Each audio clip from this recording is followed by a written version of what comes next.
Young वे एक तो public gallery जो है विद इन अमेरिका जो प्रेशर है उसको काउंटर करने की कोशिश कर रहे हैं और कुछ एक मजहबी टच भी देते नजर आते हैं। ठीक है फैसल शाह साहब, एक तो जैसा चीमा साहब ने फरमाया कि जो अमेरिकन भी बयान कर रहे हैं कि अब हमलों की शिद्दत ईरान से उतनी नहीं रही, क्या ईरान की भी कोई प्लानिंग है? और सेकेंडली अगर जो कुर्द मलेशिया के जरिए खाना जंगी की जानिब हालात बढ़ते हैं तो वो ईरान के उससे किस तरह निमट सकता है? देखिए, ईरान की जो प्लानिंग है ना, वो तो बड़ी साउंड प्लानिंग सामने नजर आ रही है। अमेरिका का ये ख्याल था कि हम टॉप लीडरशिप को उड़ा देंगे तो इनकी प्लानिंग सारी धरी की धरी रह जाएगी और ये हमारे लिए एक हाईवे होगी, थॉरोफेयर होगी कि हम बच जाएंगे और अपना काम कर लेंगे। लेकिन नजर ये आता है कि ईरान में एक सिस्टम, और आप टॉप लीडरशिप को हटा भी दें तो वो सिस्टम काम करता है। उसी सिस्टम के तहत आप देखें तो ईरान अभी तक फाइट कर रहा है और आगे भी अगर लीडरशिप को कोई नुकसान होता है तो ईरान फाइट करता रहेगा, बिकॉज उनका एक बड़ा मजबूत सिस्टम है जो नीचे तक बिल्कुल ग्राउंड लेवल तक, ग्रास रूट लेवल तक स्ट्रक्चर्ड तरीके से गया हुआ है। अगर आप पाकिस्तान के साथ मिसाल लें तो यूसी लेवल तक हमारे ये सिस्टम बड़ा स्ट्रक्चर्ड किस्म का गया हुआ है और ये अपना काम करता रहता है। इससे कोई फर्क नहीं पड़ता ऊपर कौन है। वैसे भी आइडियोलॉजिकल सिस्टम है तो मौत को कोई इतना, मौत से ये लोग डरते नहीं है, ना इनके लीडरान और ना नीचे लोग। गुजरे भी ऐसे वाकयात से हैं कि रेजिलियंस बहुत डेवलप हो गई है कौम में।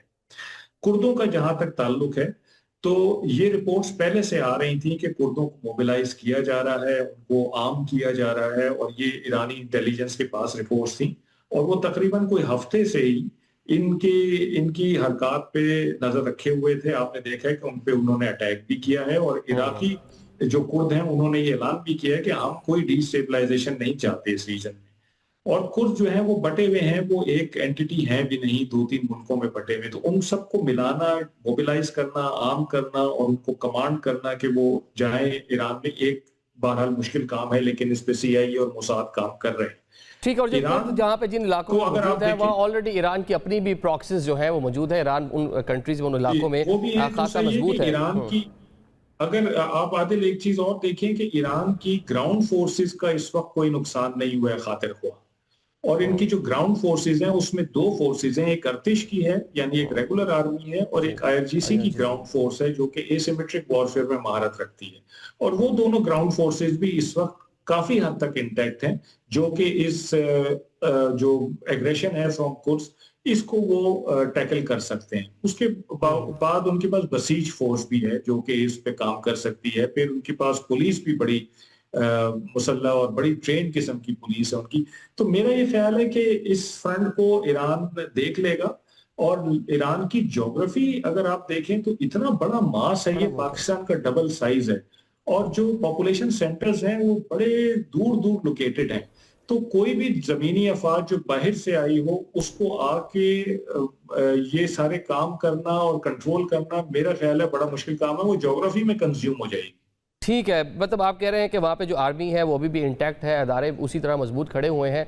खुर्रम दस्तगीर साहब, जिस तरह अभी फरमाया है फैसल शाह साहब ने कि वहाँ पे उसी तरह मौजूद है, इंटैक्ट है पूरी सूरत हाल, तो ये कुर्द जिनको मोबिलाइज करने का अमेरिका का प्लान है, क्या इससे कोई खातिर का नतीजा, या जो अमेरिका इनके जरिए चाह रहा है प्लान बी जो उसका है, इससे कुछ नतीजा निकलता नजर आता है आपको? हमने तेल की कीमत की बात की कि पाकिस्तान के फॉरेन एक्सचेंज रिजर्व्स पे असर पड़ेगा, पाकिस्तान की इकोनॉमिक ग्रोथ पे असर पड़ेगा, लेकिन जाहिर है वहाँ गल्फ के मुल्कों में लाखों मिलियंस के हिसाब से पाकिस्तानी अपने रोजगार के लिए मुकीम है। तकरीबन 30 लाख तो सिर्फ सऊदी अरब में है। तो लिहाजा वहां से जो रेमिटेंसेस हैं उनका फ्लो पाकिस्तान की इकोनॉमी के लिए बड़ा जरूरी है। तो ये भी पाकिस्तान का इंटरेस्ट है कि उन रेमिटेंस में कोई रुकावट ना आए। उसके बाद पाकिस्तान का इंटरेस्ट ये भी है कि जो अभी तक कायम है वो ये है कि ईरान में एनार्की ना हो। तो ये जो बदअमनी है जो कि शायद उस कुर्द जो इंटरवेंशन है इसके नतीजे में हो सकती है। और बड़ा दिलचस्प है कि सदर ट्रम्प ने अपनी पहली तकरीर में ईरान की सारी कौमियतों के नाम भी लिए, बल्कि एक कौमियत वो भी ली जो ईरान में नहीं है, लेकिन उन्होंने बाकायदा नाम लेकर उभारने की कोशिश की, लेकिन अभी तक वो नहीं उभार पाए। तो पाकिस्तान का इंटरेस्ट ये है कि अपनी सरहद की निगरानी जारी रखे, और पाकिस्तान को तशवीश तब होगी कि अगर ईरान में कोई बदअमनी यानी लार्ज स्केल एनर्की जो है वो फैलती है। अदरवाइज पाकिस्तान अपनी निगरानी जारी रखे हुए, इस वक्त भी निगरानी कर रहा है, और पाकिस्तान का इंटरेस्ट यही है کہ ایران میں جو ہے جو حکومت جو بھی ہو وہ ایک سٹیبل حکومت ہو. ان کے امریکہ سے جو بھی تعلقات ہیں, لیکن ایران کی جو سٹیبلٹی, اور ایران اس لیے بھی سٹیبل میری نظر میں سمجھتا ہوں کہ رہے گا, یہ بہت بڑا ملک ہے, 9.25 کروڑ آبادی کا ملک ہے, تو اتنا اس پر آسان نہیں ہوگا انویڈ کرنا. اور اس بات کو ذہن میں رکھتے ہوئے کہ امریکہ نے افغانستان میں 2001 میں رجیم چینج کیا, 20 سال وہ یہاں رہے, بالآخر رجیم واپس تبدیل ہوا. شام میں بہت بدترین بدامنی کے بعد 12 سال لگے رجیم چینج کرنے میں. عراق میں امریکہ جو ہے 11 سال رہا, وہاں بھی رجیم چینج ہوا, لیکن عراق سٹیبلائز نہیں ہو گیا, اس کے بھی ٹکڑے ہو گئے. لیبیا میں امریکہ نے بمباری کی, اس کے بھی ٹکڑے ہو گئے. تو لہٰذا یہ کوئی اچھا سائن نہیں ہے, اور امریکہ کا ریکارڈ بالکل بھی اچھا نہیں. اور یہ بھی ایک وجہ ہے شاید کہ ایرانی عوام یہ جانتے ہیں کہ ان کے ارد گرد کے ممالک میں اگر جب بھی ریوولٹ بھی ہوا ہے یا حکومت کے خلاف لوگ اٹھے بھی ہیں, تو اس کا نتیجہ بدامنی اور تباہی کی صورت میں نکلا ہے.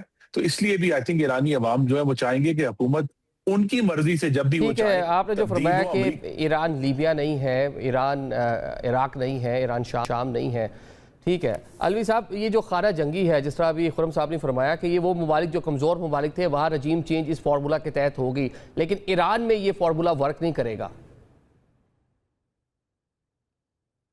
جی, یہ اس لیے فارمولا ورک نہیں کرے گا. پہلے تو میں آپ کو وہ جو کردوں والی بات شروع ہوئی تھی, دیکھیں کرد جب عراق میں امریکہ آیا تو اس کی اور ویسٹرن پاور کی کوشش تھی کہ کردستان بن جائے ان چاروں ملکوں کی سرحد پہ, ایران, عراق, سیریا اور یہاں پر اور ترکی.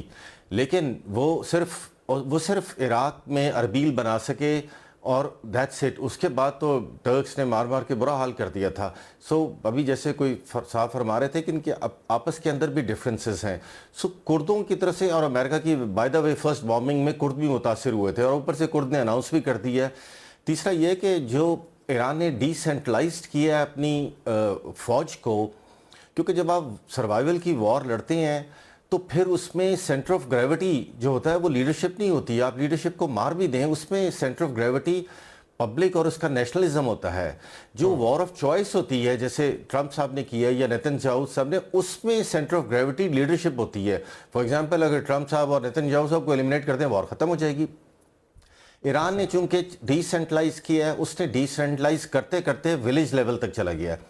وہ ولیج لیول تک کیوں گیا ہے؟ وہ ولیج لیول تک اس لیے گیا ہے کہ اگر کوئی ایسی قومتیں جو لیٹ سے فینس سٹر ہیں اور وہ کرنا چاہ رہی ہیں, تو وہاں پہ بھی ان کے ساتھ مقابلہ کیا جائے. اور IRGC کی جو ایک ضمنی جو فورس ہے وہ ولیج لیول تک ہوتی ہے, جو پھر 7-8 لاکھ تک سٹرینتھ چلی جاتی ہے.